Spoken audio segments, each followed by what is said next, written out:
Hello friends, स्वागत है अपनी प्रज्ञा नोट्स एंड क्लासेस में। और हम कर रहे थे MA Hindi second semester previous year paper solve, और जिसका पार्ट 1 हम सोल्व कर चुके हैं।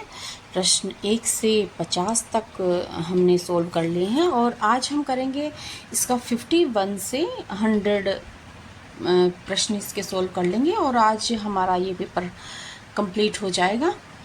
तो वैसे तो ये पेपर माँ शाकुंभरी यूनिवर्सिटी सहारनपुर का है, लेकिन जिन भी स्टूडेंट्स के सिलेबस में आत्मकथा और जीवनी साहित्य सम्मिलित है तो उन सब के लिए भी ये समान रूप से उपयोगी है।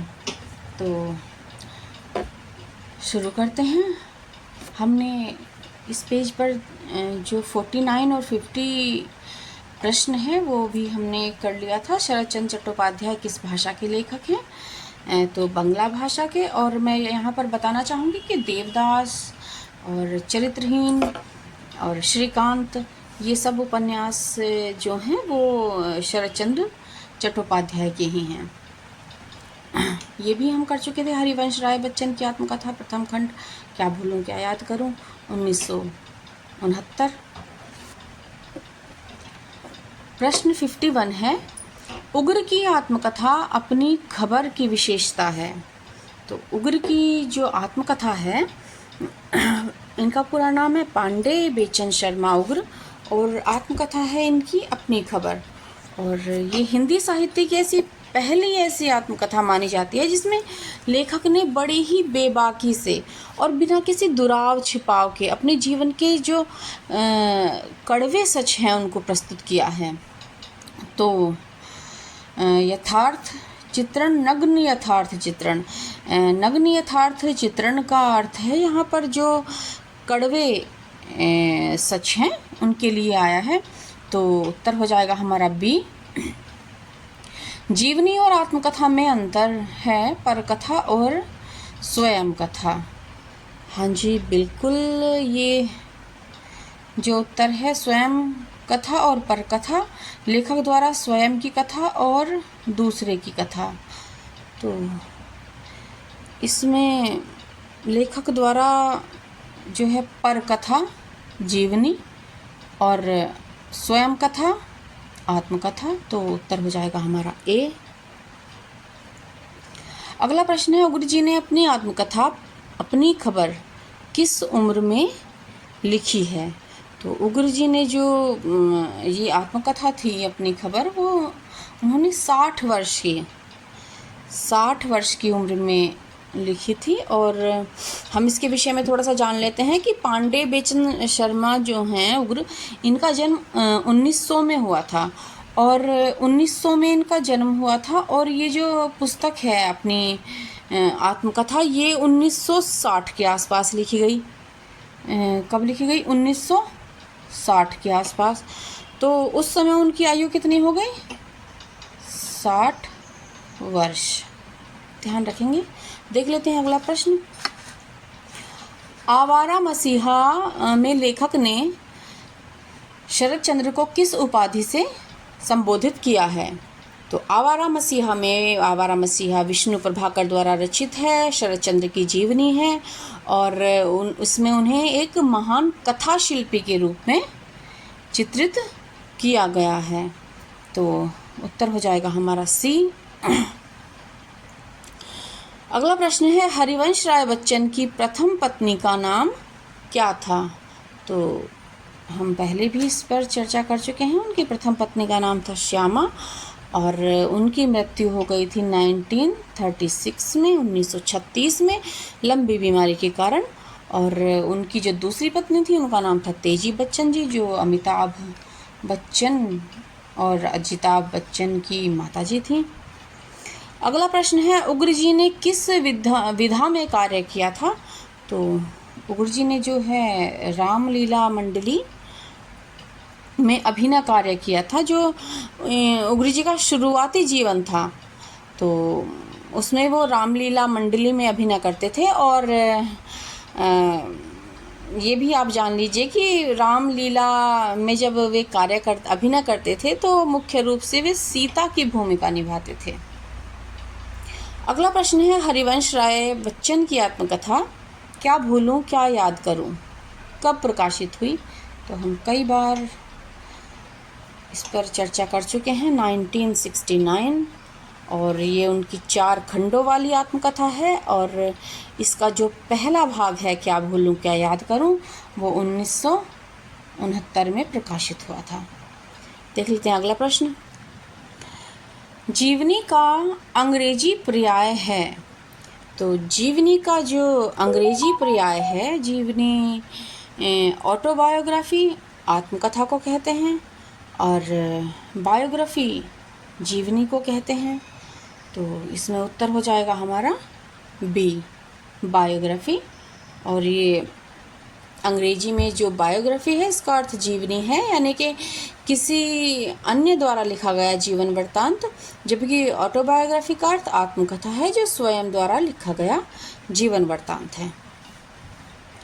अगला प्रश्न है, आवारा मसीहा में लेखक ने शरत चंद्र के प्रारंभिक जीवन को किस रूप में चित्रित किया है? तो वो किया है उद्दंड और चिंतनशील। जो विष्णु प्रभाकर ने आवारा मसीहा में शरत चंद्र चट्टोपाध्याय के बचपन का जो जीवन दिखाया है, जो प्रारंभिक जीवन दिखाया है, उसमें उनको घुमक्कड़ और विद्रोही तो दर्शाया है, लेकिन साथ ही बहुत ही संवेदनशील और चिंतनशील स्वभाव का दिखाया है। अगला प्रश्न है, क्या भूलूं क्या याद करूं में लेखक ने अपने जीवन की कब तक की कथा का वर्णन किया है? तो क्या भूलूं क्या याद करूं हम जानते हैं हरिवंश राय बच्चन की आत्मकथा का पहला भाग है, और इसमें उन्होंने अपने जो प्रथम भाग है उसमें अपने पूर्वजों से प्रथम पत्नी की मृत्यु तक का वर्णन किया है। और श्यामा, इनकी पत्नी का नाम था श्यामा, जिनकी मृत्यु हो गई थी 1936 में। आवारा मसीहा के लिए विष्णु प्रभाकर को किस पुरस्कार से सम्मानित किया गया था? तो उनको किया गया था सोवियत लैंड नेहरू पुरस्कार। और मैं यहाँ पर स्पष्ट कर दी चलूँ कि अर्धनारीश्वर उपन्यास के लिए उन्हें साहित्य अकादमी पुरस्कार मिला था। अगला प्रश्न है, उग्र की आत्मकथा अपनी खबर के शीर्षकों अध्यायों के नाम में किन किन स्थलों शहरों के नाम हैं? तो चुनार, बनारस, कलकत्ता।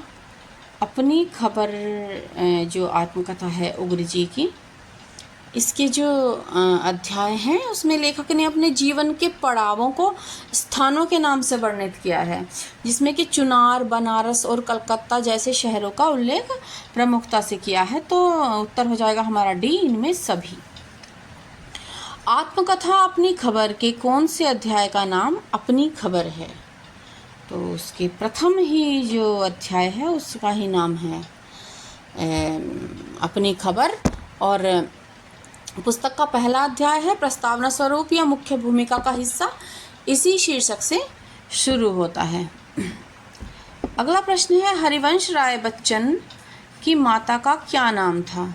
तो हरिवंश राय बच्चन जो थे, उनकी माता का नाम था सुरसती, सरस्वती, और इनके पिताश्री का नाम था प्रताप नारायण श्रीवास्तव। ध्यान रखेंगे, प्रताप नारायण श्रीवास्तव। देवदास प्रसिद्ध उपन्यास किसकी रचना है? तो हमने ऊपर भी बताया था, शरतचंद्र चट्टोपाध्याय की रचना है, और ये कालजयी रचना है जिस पर कई फिल्मों का निर्माण भी हो चुका है। देख लेते हैं अगला प्रश्न। शरत चंद्र चट्टोपाध्याय का जन्म कब हुआ था? तो शरत चंद्र चट्टोपाध्याय जो हैं, जिनकी जीवनी है आवारा मसीहा, विष्णु प्रभाकर द्वारा लिखित ये जीवनी है, और इसमें भी बताया गया है कि इनका जन्म हुआ था 1876 ईस्वी में। और कहाँ हुआ था? 15 सितंबर 1876 को हुगली जिले के देवानंदपुर में हुआ था। अगला प्रश्न है, हरिवंश राय बच्चन का जन्म अपने पूर्वजों की किस पीढ़ी में हुआ था? तो अपनी आत्मकथा क्या भूलूं क्या याद करूं में उन्होंने उल्लेख किया है कि वे अपने परिवार की जो है चौथी पीढ़ी में थे, चौथी।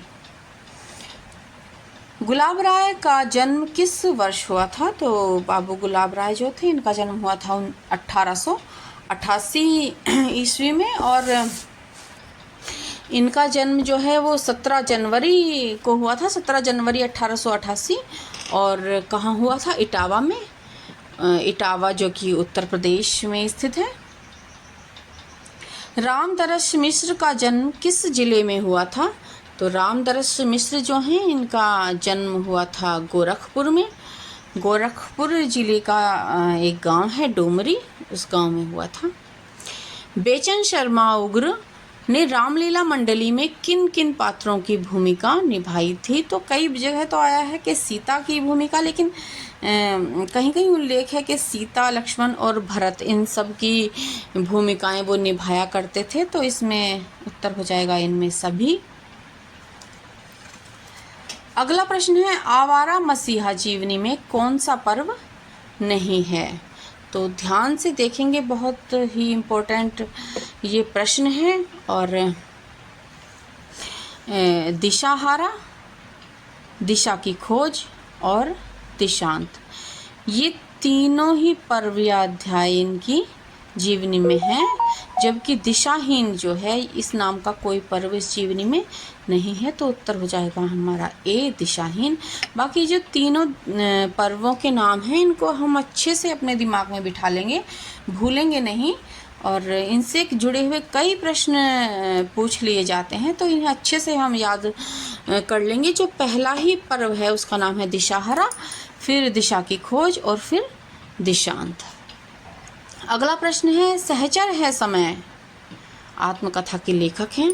सहचर है समय आत्मकथा के लेखक हैं रामदरस मिश्र, और ये उनकी प्रसिद्ध आत्मकथा है। कौन सा निबंध संग्रह है गुलाब राय का नहीं है? तो गुलाब राय का नहीं है तो ठलवा क्लब और बुढ़ापा, प्रतिभोज, मेरा मकान जो है इसमें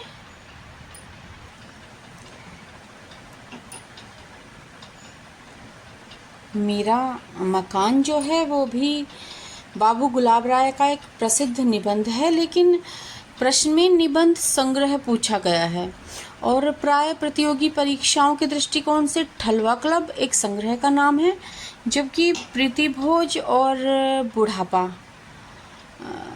उनके प्रीतिभोज, बुढ़ापा और मेरा मकान उनके निबंधों के शीर्षक हैं। हालांकि कुछ संदर्भों में मेरा मकान को इस सूची से बाहर माना जाता है क्योंकि यह उनके मुख्य संग्रहों का हिस्सा नहीं रहा है। बाकी हम देख लेते हैं कि संभावित उत्तर हम इसका मेरा मकान ही इसमें चयन करने की सबसे ज़्यादा संभावना है, क्योंकि एक बार हम इसे पूरे ध्यान से देख लेंगे कि ठलवा क्लब जो है वो उनकी सबसे प्रसिद्ध हास्य व्यंग प्रधान निबंध रचना है, और प्रीतिभोज और बुढ़ापा जो है वो भी गुलाब राय के अत्यंत चर्चित और प्रसिद्ध निबंध हैं, जो अक्सर उनके विभिन्न संग्रहों जैसे मेरे निबंध में संकलित मिलते हैं।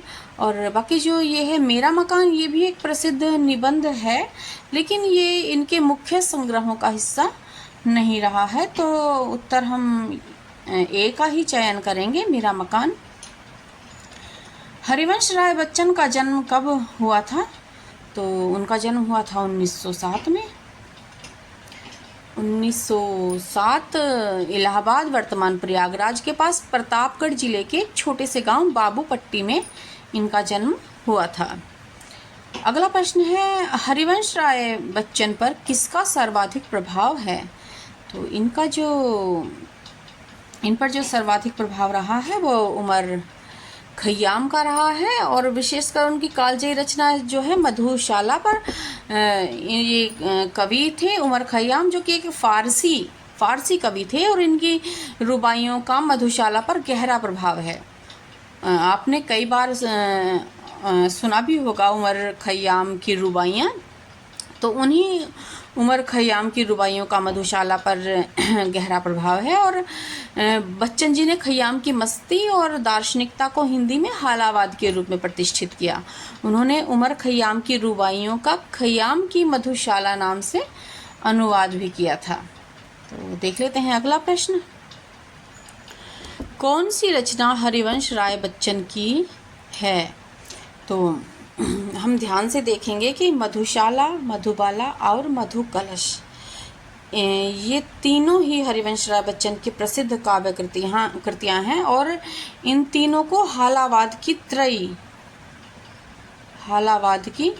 त्रयी माना गया है। तो उत्तर हो जाएगा हमारा उपर्युक्त सभी, मधुशाला, मधुबाला और मधुकलश।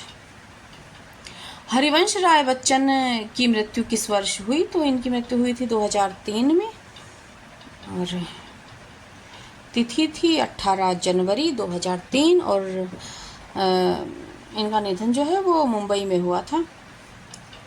निराला की साहित्य साधना नामक जीवनी के लेखक हैं, वो है रामविलास शर्मा और सूर्यकांत त्रिपाठी निराला जी की ये जीवनी है। और रामविलास शर्मा जो हैं इन्होंने इसे 3 भागों में लिखा है, 3 भागों में, और इसके लिए इन्हें साहित्य अकादमी पुरस्कार भी मिला था। देख लेते हैं अगला प्रश्न। रामदरस मिश्र, हम याद रखेंगे रामविलास शर्मा जो हैं इन्हें, क्योंकि स्वतंत्र प्रश्न अधिकतर पूछा जाता है कि इन्हें साहित्य अकादमी पुरस्कार किस कृति के लिए मिला था? तो मिला था निराला की साहित्य साधना के लिए। ध्यान रखेंगे, भूलेंगे नहीं। रामदरस मिश्र की आत्मकथा कितने भागों, खंडों में प्रकाशित है? तो वो है 4 भागों में। और इनके चारों के मैं नाम बता देती हूँ, ध्यान से सुनेंगे। जहाँ मैं खड़ा हूँ, रोशनी की पगडंडियाँ, टूटते बनते दिन और उत्तर पथ। पहला खंड है जहाँ मैं खड़ा हूँ, फिर रोशनी की पगडंडियाँ, तीसरा है टूटते बनते दिन और चौथा है उत्तर पथ। देख लेते हैं अगला प्रश्न। रामदरस मिश्र की आत्मकथा के पहले भाग का नाम क्या है? तो जैसा कि अभी मैंने आपको बताया है, इसमें केवल पूछा गया था कि कितने भागों में, तो 4 में। चारों के नाम आपको बता दिए थे और पहला कौन सा है, दूसरा, तीसरा, चौथा ये भी बताया था।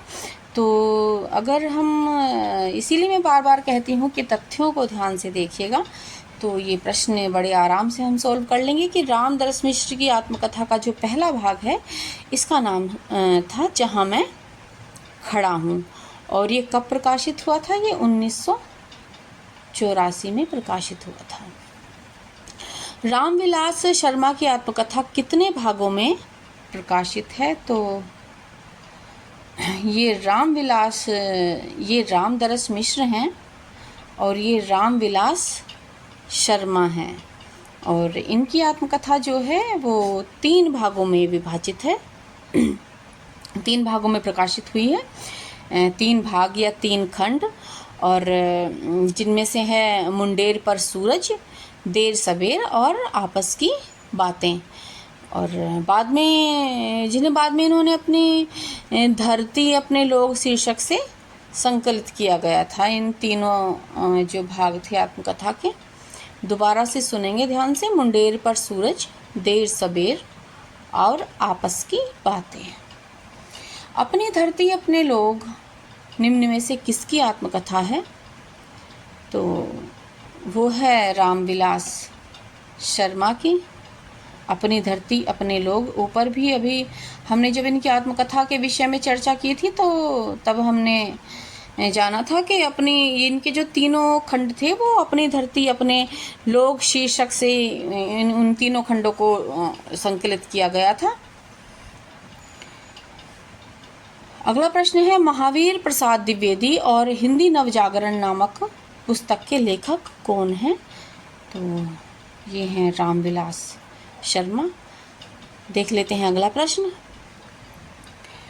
प्रश्न 84 है, रामदरस मिश्र को कौन से सम्मान पुरस्कार प्रदान किए गए? तो रामदरस मिश्र जो हैं उनको सरस्वती सम्मान भी प्राप्त हुआ था, जो कि 2021 में, और 2011 में इन्हें साहित्य अकादमी पुरस्कार से सम्मानित किया गया था, और भारत भारती सम्मान भी ये प्राप्त कर चुके हैं। तो ये तीनों ही पुरस्कार इन्हें प्राप्त हो चुके हैं। तो उत्तर हो जाएगा हमारा डी, उपर्युक्त सभी। निराला की साहित्य साधना कितने खंडों में प्रकाशित है? तो ये कुल 3 खंडों में प्रकाशित है, और हम कई बार चर्चा कर चुके हैं। निराला की साहित्य साधना किसकी कृति है? तो है रामविलास शर्मा की। निराला की साहित्य साधना कृति पर रामविलास शर्मा को साहित्य अकादमी पुरस्कार कब दिया गया? तो वो दिया गया था 1970 में। कितने पाकिस्तान हिंदी के प्रसिद्ध लेखक कमलेश्वर का कालजयी उपन्यास है? हम पहले भी, मुझे कुछ ध्यान आ रहा है, हमने चर्चा की थी। कमलेश्वर का उपन्यास है कितने पाकिस्तान। तो उत्तर हो जाएगा हमारा बी। अगला प्रश्न है, महामानव महापंडित में किसका जीवन वर्णित है? तो इसमें जीवन वर्णित किया है राहुल सांकृत्यायन का। और क्योंकि ये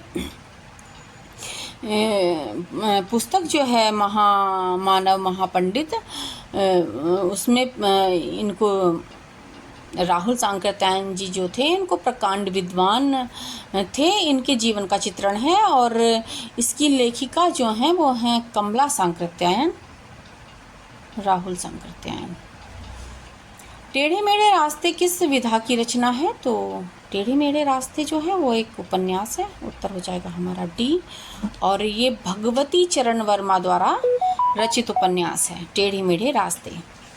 अग्नि सेतु नामक कृति में किसके जीवन का वर्णन है? तो अग्नि सेतु जो है उसमें नजरुल इस्लाम जो हैं उनके जीवन का चित्रण किया गया है। और अग्नि सेतु किसकी कृति है? ये विष्णु प्रभाकर द्वारा रचित कृति है।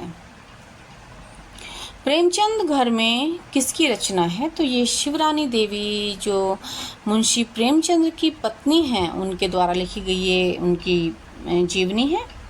देख लेते हैं अगला प्रश्न। अमृत राय किस प्रसिद्ध कथाकार के पुत्र हैं? प्रश्न है 92। तो ये अमृत राय जो हैं ये प्रसिद्ध उपन्यासकार मुंशी प्रेमचंद के छोटे पुत्र थे, और इनकी स्वयं की जो जीवनी है, अपने पिता की जीवनी इन्होंने लिखी है, कलम का सिपाही, मुंशी प्रेमचंद की। और उत्तर हो जाएगा हमारा ए, प्रेमचंद। भगवती चरण वर्मा का जन्म कहाँ हुआ था? तो ये हुआ था शफीपुर में। शफीपुर जो कि उन्नाव ज़िले में है शफीपुर गांव। और कब हुआ था? ये हुआ था 30 अगस्त 1903। याद रखेंगे। कलम के सिपाही कृति पर कौन सा पुरस्कार प्रदान किया गया? तो हमने ऊपर जाना है कि कलम का सिपाही जो है वो जो है एक जीवनी है मुंशी प्रेमचंद की, और अमृत राय जो प्रेमचंद जी के छोटे पुत्र हैं इनके द्वारा ये लिखित है। और ये प्रश्न है इन पर, इस कलम के सिपाही कृति पर कौन सा पुरस्कार प्रदान किया गया था? तो ये पुरस्कार इनको मिला था साहित्य अकादमी पुरस्कार। और कब मिला था? 1963 में। किसे मिला? कौन थे इसके लेखक कलम का सिपाही? अमृत राय जो कि प्रेमचंद्र के पुत्र थे। अगला प्रश्न है, चित्रलेखा नामक कृति के लेखक कौन हैं? तो चित्रलेखा जो है उनका भगवती चरण वर्मा का सबसे लोकप्रिय उपन्यास है और ये पाप पुण्य के दार्शनिक प्रश्न पर आधारित है। अमृत राय का जन्म कहाँ हुआ था? तो ये हुआ था, वैसे तो अमृत राय जो हैं प्रेमचंद्र के पुत्र, उनका जन्म आधिकारिक स्रोतों के अनुसार तो कानपुर में माना गया है और माना गया है 1921 में, लेकिन उनका कार्य क्षेत्र मुख्य रूप से इलाहाबाद प्रयागराज रहा और परीक्षा के दृष्टिकोण से भी अक्सर उन्हें इलाहाबाद से जोड़ा जाता है। तो जितने भी ये इसमें ऑप्शन दिए गए हैं तो सबसे सही ऑप्शन इसमें रहेगा इलाहाबाद। अगला प्रश्न है, कलम के सिपाही किसके जीवन से संबंधित है? तो हम कई बार चर्चा कर चुके हैं प्रेमचंद, इसीलिए मैं कहती हूँ प्रत्येक प्रश्न को गहराई से देखें, उसके तथ्यों को देखें, क्योंकि एक प्रश्न को देखा हमने अमृत राय, उससे जुड़े हुए कितने सारे तथ्य इसमें प्रश्न के रूप में पूछे गए। तो इस बात का अवश्य ही ध्यान रखेंगे कि प्रश्न का केवल उत्तर हमें नहीं जानना है, हमें उसके तथ्यों पर भी बात करनी है। अगला प्रश्न है, अकाल पुरुष गांधी किसकी रचना है? तो ये है जैनेंद्र कुमार की। उत्तर हो जाएगा हमारा डी। और ये जैनेंद्र कुमार जो थे ये प्रसिद्ध मनोवैज्ञानिक उपन्यासकार थे और ये अकाल पुरुष गांधी जो है ये महात्मा गांधी की जीवनी है। मुझमें देव जीवन का विकास, प्रश्न 99। तो ये हैं सत्यानंद अग्निहोत्री और देव समाज के संस्थापक थे ये, और इनकी प्रसिद्ध आत्मकथा है ये मुझमें देव जीवन का विकास। 100वां और अंतिम प्रश्न है, अमृत राय ने किन भाषाओं में लेखन कार्य किया? तो इन्होंने हिंदी और उर्दू दोनों में ही लेखन कार्य किया था। तो इसका उत्तर हो जाएगा सी, ए और बी दोनों। इन्होंने दोनों ही भाषाओं में साहित्य सृजन किया था।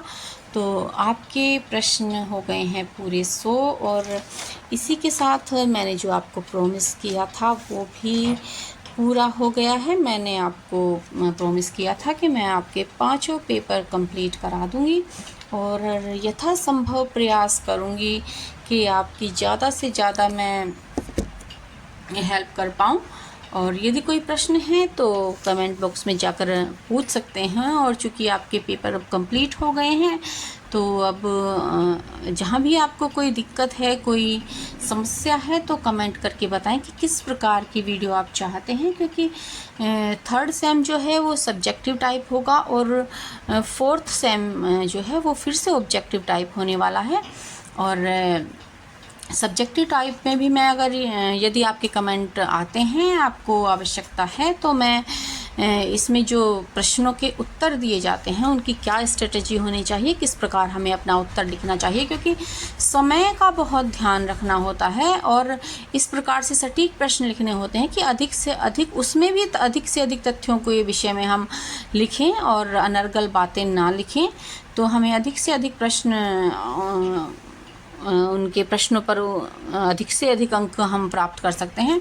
और मैं बताऊंगी कि किस प्रकार मैंने स्वयं भी 80% से अधिक प्रश्न जो अंक हैं वो प्राप्त किए थे। तो यदि आपका सहयोग रहता है तो मैं आगे भी कंटिन्यू करूंगी और